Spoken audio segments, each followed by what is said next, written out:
Franck Ferrand sur Europe 1, au cœur de l'histoire. La maison d'édition fondée par son frère perpétue le nom de Flammarion, mais pour le reste, Camille Flammarion est aujourd'hui presque oublié du public. Qui se souvient que cet homme en son temps a fait connaître et aimer l'astronomie aux Français et au monde entier d'ailleurs? Qui?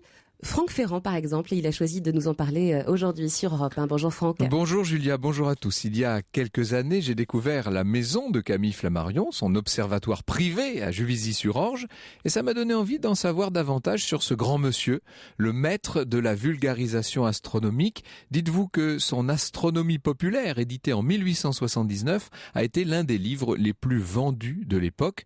Je me souviens d'en avoir découvert un vieil exemplaire jusque dans une ferme reculée du Poitou. Alors exactement. L'année dernière, la coupole de l'observatoire de Camille Flammarion, avec sa lunette, a été restaurée. Oui, Franck. et nous aurons l'occasion de revenir en détail sur tout cela. N'hésitez pas, si vous aimez cet endroit et si vous connaissez ce grand personnage, à nous adresser vos remarques et vos questions sur le site internet d'Europe 1. En attendant, nous allons faire un tour du côté des étoiles.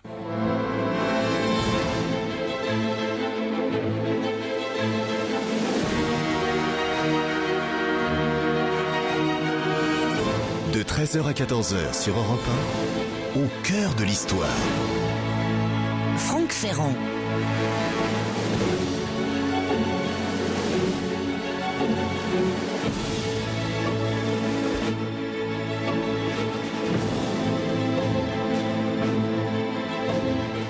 Si vous suivez la célèbre Nationale 7, la route des vacances chantée par Trenet, si vous la suivez au-delà d'Orly dans l'Essonne, vous allez dépasser sur votre gauche une étrange demeure plus ou moins romantique flanquée d'une tour crénelée et dont les murs abritent un parc où se dresse une vieille demeure surmontée d'une coupole astronomique. Cette demeure, à son origine en 1730, était un logis ecclésiastique construit par les moines d'un ordre mendiant, les minimes, et très vite, cette propriété est devenue un relais de poste, c'est-à-dire une sorte de halte auberge avec des écuries bien fournies. Vous savez, c'est là que les voyageurs pouvaient changer de chevaux. On était alors sur la route royale qui mène à Fontainebleau, et l'on raconte que Louis XV aimait s'y arrêter pour déguster un petit café. Plus tard, à la fin de la campagne de France en 1814, c'est là que Napoléon aurait appris la nouvelle terrible pour lui de la capitulation de Paris. Donc, un lieu chargé d'histoire. Sous Louis-Philippe, la propriété passe dans les mains d'un très riche horticulteur, un négociant bordelais. Ce monsieur devait mourir sans héritier. Il se trouve qu'il avait une admiration sans borne pour un auteur d'ouvrages de vulgarisation sur l'astronomie, un certain Camille Flammarion, qui devait donc hériter de tout cela en 1882. Alors, qui était-il, ce Camille Flammarion? Eh bien, il était né 40 ans plus tôt, en 1842, dans une famille modeste de Haute-Marne, une famille contrainte de venir à Paris à la suite de revers de fortune. Le petit Camille, à ce moment-là, est laissé en pension à Langres, au petit séminaire. Il rejoindra ses parents plus tard, en 1856, c'est-à-dire qu'à ce moment-là, il a 14 ans. Il entre comme apprenti chez un graveur ciseleur, parce que ses parents n'ont pas les moyens de lui laisser poursuivre ses études. Alors là, il va apprendre notamment le dessin, ça jouera un rôle très important pour la suite de sa carrière. Et puis, le soir, quand il a déjà passé une longue journée d'apprenti chez son patron graveur, eh bien, le soir, il suit des cours gratuits pour préparer son baccalauréat. À l'époque, on dit le bachot. C'est un régime épuisant, vous l'imaginez bien, le gamin finit par s'épuiser, par s'effondrer.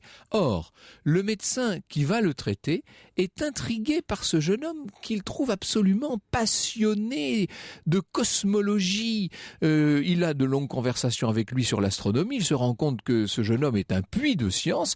Eh bien, c'est ce médecin qui va se démener pour faire entrer Camille à l'Observatoire de Paris comme élève astronome. Il va pouvoir ainsi assister notamment le professeur Chacornac dans ses observations nocturnes. Vous imaginez l'émerveillement de cet adolescent qui peut mettre son nez à son œil plutôt, c'est plus efficace, oui, plus généralement. mettre son œil à ces énormes lunettes astronomiques et découvrir un monde dont il avait jusque-là tant rêvé.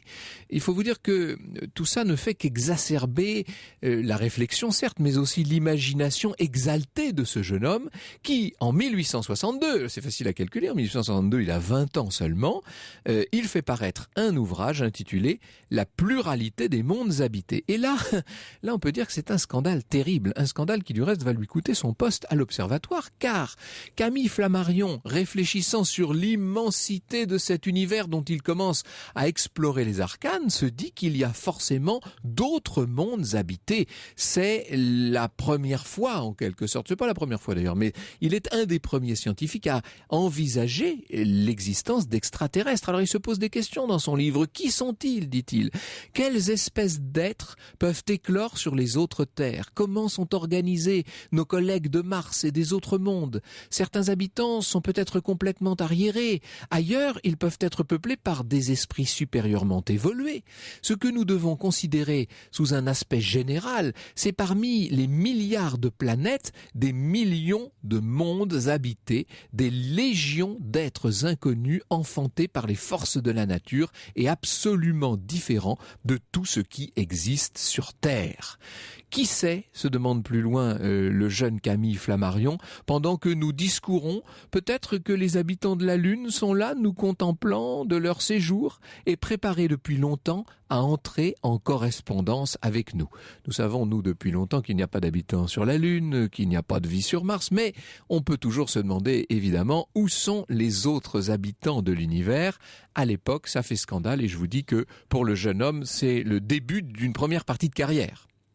Alors arrive assez vite la guerre, c'est cette guerre de 70, changement de régime, écroulement du Second Empire.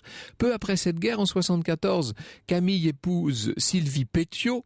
Sylvie Petiot est une femme exceptionnelle. Elle partage une grande partie des passions de son mari. Ils vont faire leur voyage de noces en ballon, ça vous donne une idée. Elle fondera une association très avant-gardiste, la paix et le désarmement par les femmes. Ça, ce sera nettement plus tard, en 1899. Entre-temps, Flammarion a multiplié des ouvrages publiés par son frère, l'éditeur Ernest Flammarion, dont la maison existe toujours actuellement. C'est mon éditeur, pour tout vous dire. Et j'en profite pour saluer chaleureusement les descendants d'Ernest, s'ils m'écoutent, et spécialement Alain Flammarion. L'un des lecteurs ébloui de l'astronomie populaire qui paraît en 1879 est donc le propriétaire de l'ancien relais de poste de Juvisy, et à sa mort, en 1882, ce riche négociant lègue donc sa propriété à Camille et à sa femme. Vous voyez que nous sommes, après avoir été faire un tour dans les étoiles, nous sommes de retour à Juvisy. Franck Ferrand sur Europe 1, au cœur de l'histoire. Franck qui nous parle de Flammarion aujourd'hui sur Europe 1, pas l'éditeur Ernest Flammarion, mais son frère Camille, le père de l'astronomie populaire. Exactement. Et dès 1883, Camille Flammarion commence à faire des stages, si je puis dire, dans sa nouvelle propriété de Juvisy. Il s'y installe en tout cas pour les mois d'été, parce qu'il y a des travaux à y faire. Il édifie dans le toit de la demeure une coupole d'observation qu'il équipe d'une lunette incroyablement puissante pour l'époque. Il y réunit aussi l'une des plus riches bibliothèques privées du monde pour ce qui concerne l'histoire des sciences, mais aussi des archives photographiques sur la voûte céleste, des archives dont la réputation se répand, ce qui fait qu'elles sont bientôt consultées par des amateurs qui viennent du monde entier. Certains d'entre eux sont des gens célèbres. Camille aménage la maison, il l'étoffe, il redessine le parc, il y fait construire une grotte artificielle dans le goût de la belle époque, il y fait construire une passerelle en métal avec les signes du zodiaque, passerelle que lui offre son ami Gustave Eiffel. Là, il a des relations, Camille Flammarion. À Juvisy, les réceptions succèdent aux réceptions. Les Flammarion reçoivent l'empereur du Brésil. Je vous rappelle que de 1825 à 1889, le Brésil était un empire, et oui, l'empereur Dom Pedro, qui est féru de cosmographie, voue un véritable culte à Flammarion. On a du mal à imaginer aujourd'hui le succès, la popularité de cet homme. On va même jusqu'à planter un arbre à Juvisy en souvenir du passage de Sa Majesté. Il y a d'autres têtes couronnées qui viendront, d'ailleurs la reine de Roumanie par exemple. C'est qu'avec ses collaborateurs, Camille Flammarion entend faire de Juvisy une véritable plaque tournante des esprits éclairés de son temps. Et en 1887, il fonde la Société astronomique de France, la fameuse SAF qui existe toujours, nous allons en reparler. Il crée dans la foulée la revue L'Astronomie qu'il dirigera jusqu'à sa mort. Or, contrairement à la majorité des observatoires publics de l'époque, dont l'objectif était l'astronomie qu'on appelle de position, qui étudie essentiellement les mouvements des corps célestes, celui-ci va être voué à l'astrophysique, c'est-à-dire principalement à l'observation physique du Soleil, des planètes, de leurs satellites, ainsi qu'à l'étude photographique des étoiles variables. Le dessin, la photographie sont d'emblée les principaux outils de l'observatoire. Camille Flammarion est fasciné par les structures observables sur Mars, vous savez, les fameux canaux. Il décide de centraliser à Juvisy la collecte de toutes les observations faites dans le monde entier sur cette planète. Disons-le clairement, lui-même observe très peu, lui préfère se consacrer à la rédaction de ses livres, vous savez. C'est surtout Monsieur Quénisset, son assistant, et qui est un astrophotographe, qui va livrer les photos les plus célèbres, celles qu'exploite si bien par la suite Camille Flammarion dans ses ouvrages.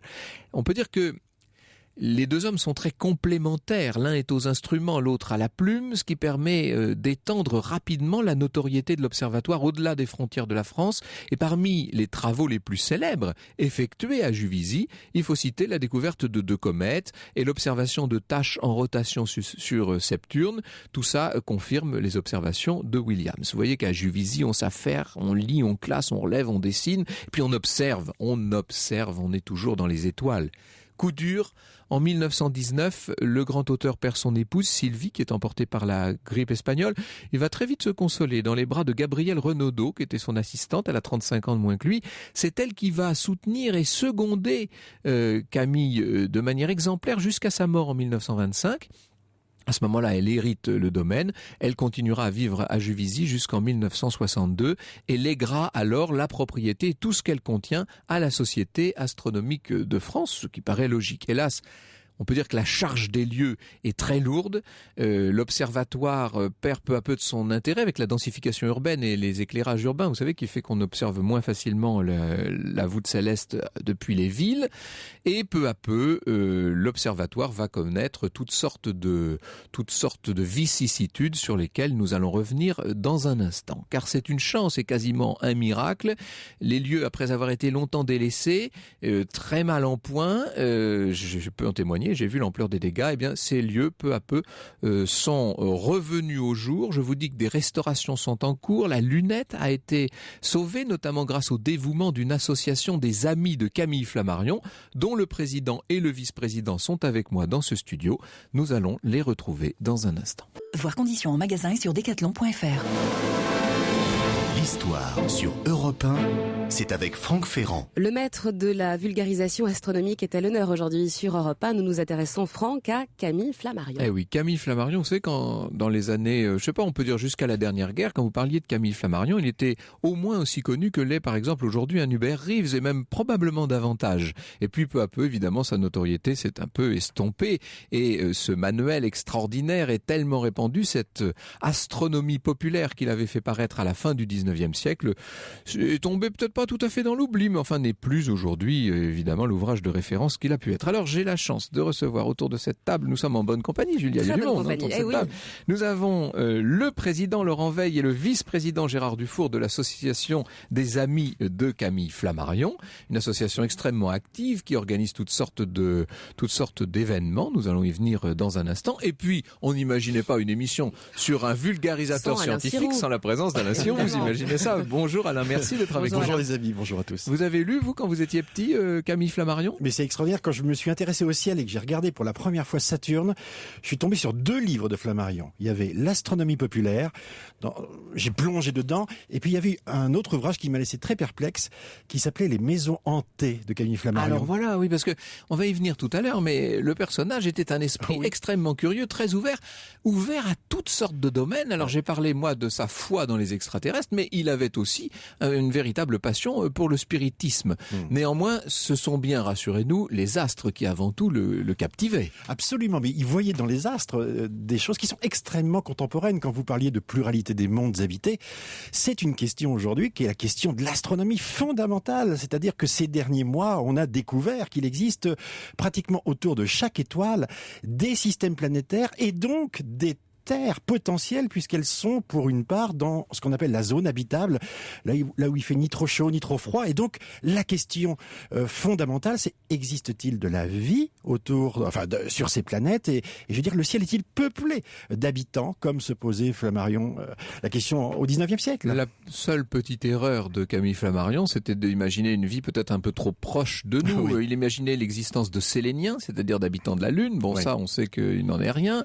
Il imaginait aussi la présence de Martiens. Il a été d'ailleurs un de ceux qui ont vulgarisé le terme même de Martien. Absolument, parce que les observations à la lunette de Mars avaient été influencées d'abord par Schiaparelli, qui était un astronome italien, qui avait cru deviner ce qu'on a appelé des canaux, c'est-à-dire en fait un système, vous savez à l'époque on faisait les grands canaux sur Terre avec Ferdinand de Lesseps, etc. On ouvrait en fait des voies et ces observateurs croyaient voir des dessins similaires à très grande échelle sur la planète rouge et l'idée était la suivante, c'est que la planète devait être habitée, évidemment, puisqu'il y en avait partout de la vie, mais elle avait un problème comme elle était rouge et que elle ressemblait plutôt à un désert. Alors, cette population de Martiens était en train de péricliter, donc il fallait faire descendre l'eau des pôles vers l'équateur, donc il y avait des grands travaux et évidemment la question qui se posait c'était de savoir s'ils allaient finalement un jour débarquer chez nous parce qu'ils n'auraient plus de quoi vivre correctement chez eux, qui ils étaient. Et Flammarion supposait que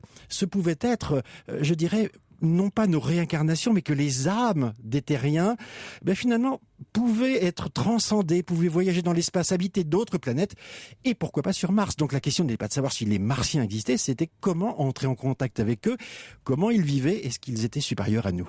C'est assez fascinant de voir ces esprits. Moi, j'ai beaucoup d'admiration pour les savants de cette fin du 19e et du tout début du 20e siècle, qui étaient quand même encore ce qu'on pouvait appeler des esprits universels. Laurent Weil, quand vous parlez aujourd'hui, lorsque vous organisez des conférences, des réunions, des séances d'observation des astres, etc., quand vous parlez de Camille Flammarion, est-ce que vous avez l'impression que c'est un nom qui évoque encore quelque chose au public ? Eh bien, bonjour à tous d'abord, bonjour Franck Ferrand, bonjour Alain Sirou. Voilà, je suis très content de vous retrouver puisque je sais que vous avez été très sensible. Déjà oui, nous avons travaillé ensemble il y a 5 ans. Donc, oui, tout à fait. Puis Alain Sirou, pour nous c'est une référence dans l'astronomie amateur. Ça veut dire on pourrait faire une émission sur Alain Sirou, ce serait. Mais alors pour ce qui est de Camille, alors est-ce qu'il vous donne le sentiment d'être encore aujourd'hui une référence pour le public, pour les gens qui viennent vous voir? Eh bien, je dois dire sans fausse modestie que dans notre entourage à Juvisy, il était un peu tombé dans l'oubli et que l'association et tous les amis qui se sont retrouvés autour de cette association ont en quelque sorte réveillé l'esprit de Camille Flammarion, parce qu'il faut dire que dans Juvisy, on a l'impression depuis cette création de cette association que le feu couvait et qu'il a suffi de reparler de Camille Flammarion autour de ce problème de restauration pour que les gens se confient, les vieux souvenirs reviennent. On rencontre très régulièrement dans Juvisy des personnes malheureusement déjà assez âgées qui ont des souvenirs. Donc Flammarion existait jusqu'à quasiment dans l'esprit de Flammarion existait quasiment jusqu'à la mort de Gabriel en 1962. Mais et puis après, ça s'est un peu perdu. C'est un peu perdu. Tout le monde était résigné. Ah oui, ce vieil observatoire, évidemment, il va s'écrouler, etc. Jusqu'au jour où, entre amis, pour des raisons qui seraient un petit peu longues à expliquer, l'idée est venue d'une association pour essayer de défendre sa mémoire. Dire, c'est pas possible. Non seulement sa mémoire, mais son œuvre et les lieux où il a travaillé. Alors, Gérard Dufour, là, samedi, il va y avoir une cérémonie, justement. Absolument. Samedi, ça sera donc une cérémonie qui se fera avec un petit peu de retard par rapport à la date de décès de Camille Flammarion, pour certaines raisons. Et donc, comme chaque année, nous allons rendre hommage à Camille et à ses 2 épouses, puisque ils sont tous les 3 enterrés dans le parc de l'Observatoire. Camille, Sylvie et Gabriel. Gabriel. Absolument. Donc, leur tombe est dans le parc. Et dans le parc, sur une espèce de monticule, tout à fait, très bien entretenu. Enterré sous une étoile de buis, qui était donc le signe distinctif de Camille Flammarion et qu'on retrouve d'ailleurs sur le porche de l'observatoire. Et regardant en direction de l'observatoire. Voilà, tout à fait. Et aujourd'hui, donc, on va rendre hommage, donc à la fin de la semaine, à ces trois personnages, parce que on parle souvent de Camille Flammarion, mais on peut aussi parler de ses deux épouses qui l'ont soutenu tout au long de sa carrière. C'est vrai qu'elles avaient l'une comme l'autre des personnalités assez exceptionnelles. On a l'impression que tout ce que touchait cet homme-là devenait un peu étonnant. On est aussi étonné de voir la réussite incroyable de ses deux frères, Camille et Ernest, issus d'un milieu très modeste. D'où venaient-ils? Qu'est-ce qui les a poussés à sortir comme ça hors du charnier natal, si je puis dire? Eh bien, c'est ce que nous allons voir dans un instant. Jusqu'à 14h sur Europe 1. Plongez au cœur de l'histoire avec Franck Ferrand.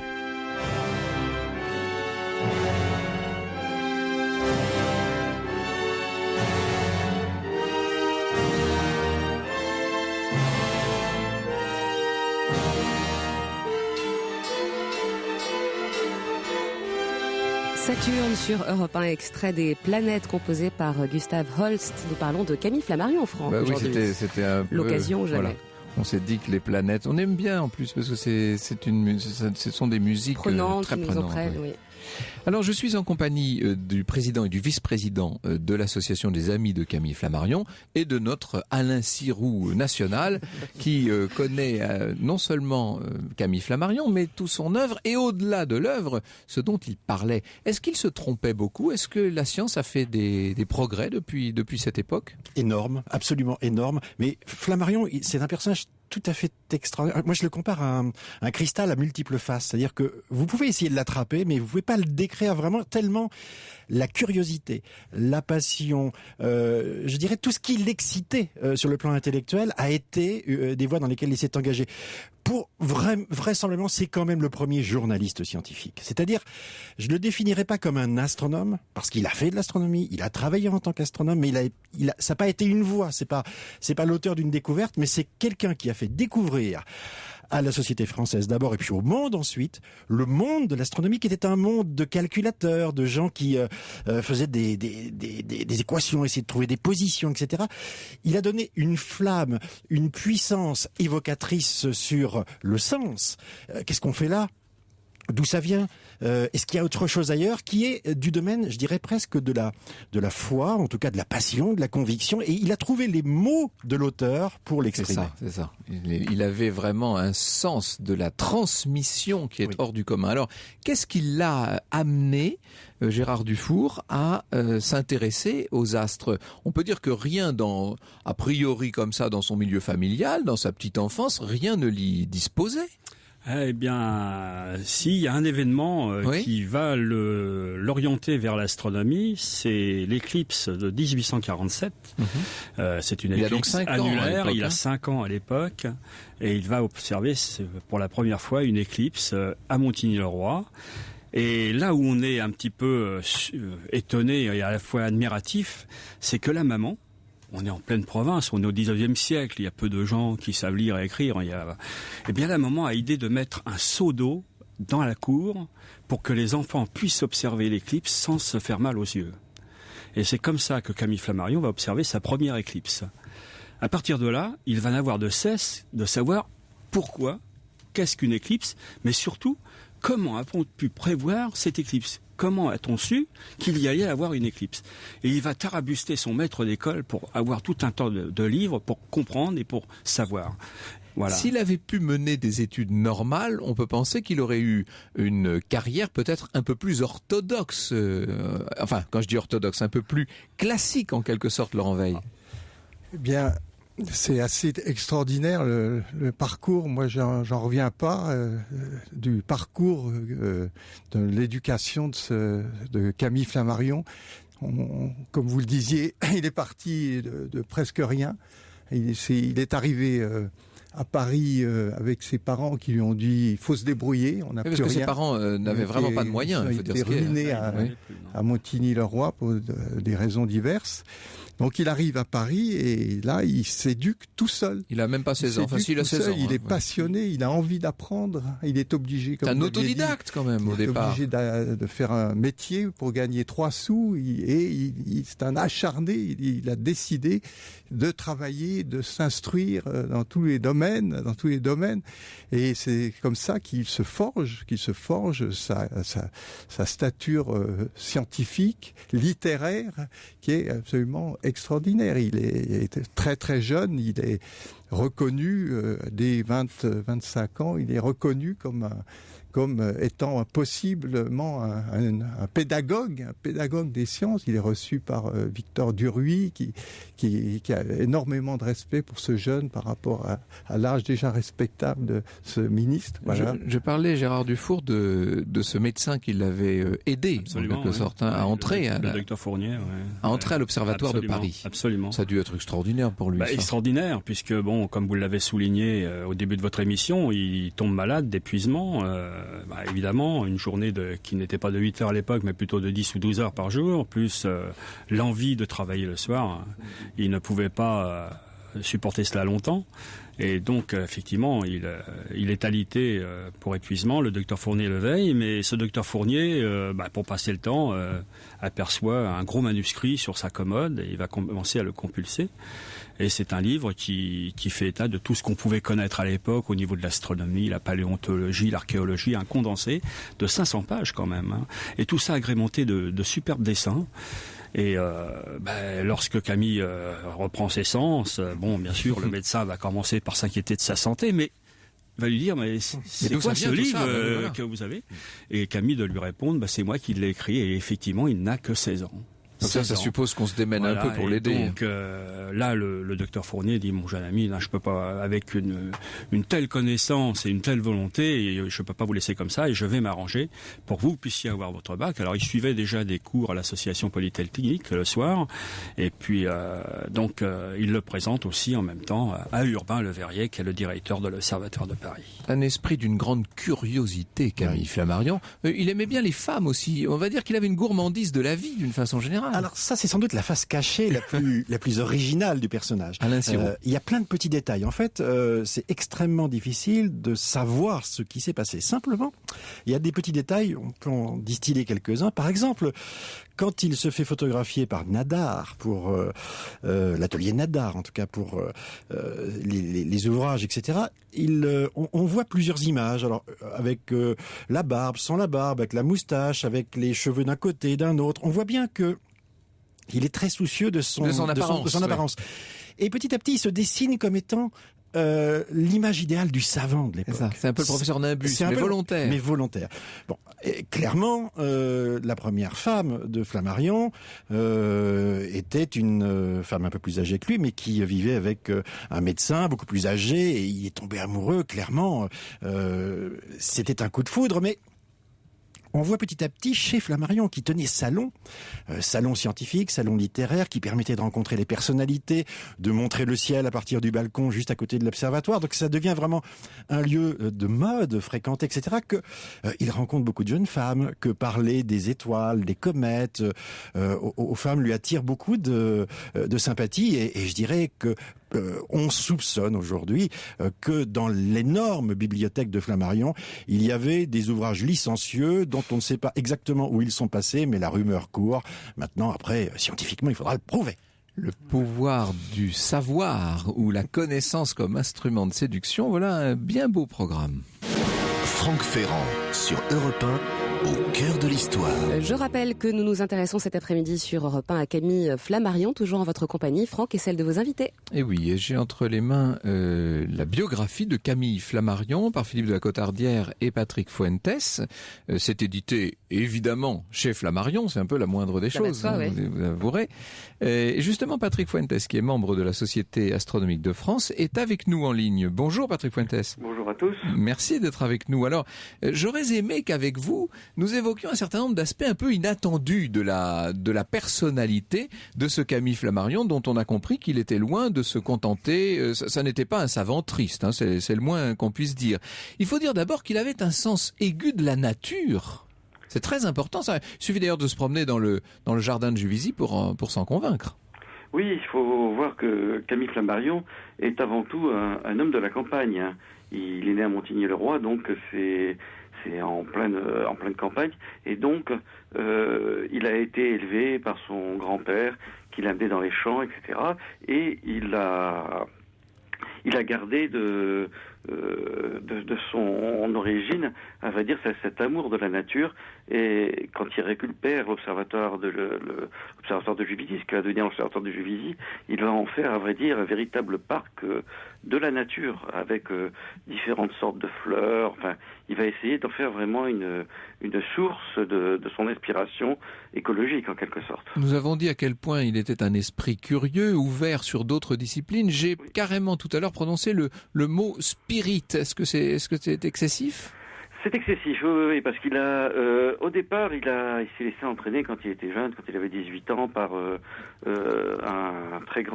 le fondateur du spiritisme en France, qui était Allan Kardec. Eh oui, bien sûr. En 1858. Et donc, il a travaillé avec lui, il a même écrit une partie de ses ouvrages, d'ailleurs. Et Allan Kardec le considérait comme son dauphin. Et celui On parlera d'Allan Kardec un de ces jours, tiens, ça me donne une idée. Je dis ça en regardant Lorena. Et donc il pensait que Camille Flammarion allait lui succéder à sa mort. Mais Camille Flammarion, qui d'abord a été astronome à l'Observatoire de Paris, choisit la profession de journaliste scientifique. Hein, il a écrit dans les plus grands journaux de l'époque, c'est-à-dire Le Siècle, Magasin Pittoresque, Illustration, etc. Oui. Et il a pensé que sa carrière scientifique ne devait pas être entachée justement de ce côté admiration pour le spiritisme, mais qui continue toujours à travailler en secret, en quelque sorte. On a affaire à quelqu'un qui, visiblement, sait gérer sa carrière, même s'il a parfois pris de gros risques. Et il veut devenir une référence, au point du reste qu'il devient une sorte sa maison devient une plaque tournante. On voit s'y précipiter toutes les célébrités de l'époque, hein, de Saint-Saëns à Gustave Eiffel, comme je disais tout à l'heure, Pierre Curie, enfin toutes ces personnages sont des habitués de la maison, mais aussi des anonymes qui viennent chercher en quelque sorte auprès du maître le feu sacré. Oui, on peut dire que c'était un grand homme de communication. Hein. Ça, et il faut remarquer aussi qu'il avait un frère, Ernest, qui était aussi doué que lui pour la communication. Donc, à eux deux, ils ont réussi à créer, à se faire un nom, en quelque sorte, dans la grande société parisienne de l'époque. Et puis, ils ont créé cette Société astronomique de France, dont vous êtes un des membres aujourd'hui, et qui survit. Voilà. Qui leur a survécu. Voilà, alors il a d'abord créé le premier journal astronomique, hein, qui existait, l'astronomie, en 1882, dans lequel il publie justement tout ce que les amateurs observent. La différence avec l'Observatoire de Paris, c'est que lui est un astronome indépendant et il va publier tout ce que les petits observateurs dans toute la France et même dans le monde entier vont observer dans cette revue L'Astronomie. Oui, oui, et par la suite, il va y avoir la création de nombreuses sociétés Flammarion dans différentes villes de France et dans le monde entier. On en retrouve au Mexique, on en retrouve en Algérie, on en retrouve en Russie. Et puis quelle belle émulation, quelle soif de savoir qui imprègne d'une façon plus générale toute cette époque. Merci beaucoup Patrick Fuentes. Je rappelle qu'avec Philippe de la Cotardière, vous êtes donc auteur chez Flammarion de cette biographie célèbre de Camille Flammarion. Puis j'ai entre les mains un autre livre. Alors là, ce sont carrément les mémoires de Camille Flammarion. Ça s'appelle Mémoires biographiques et philosophiques d'un astronome.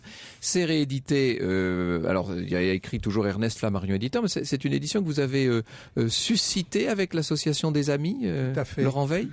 Oui, tout à fait. C'est venu comme ça, au hasard d'une conversation. Je pense que même vous étiez dans le parc ce jour-là, entre Alain Flammarion et Jacques Pernet, à qui vraiment nous devons énormément dans la connaissance de Camille Flammarion, et je le salue s'il nous écoute, parce qu'on a vraiment énormément d'affection pour lui.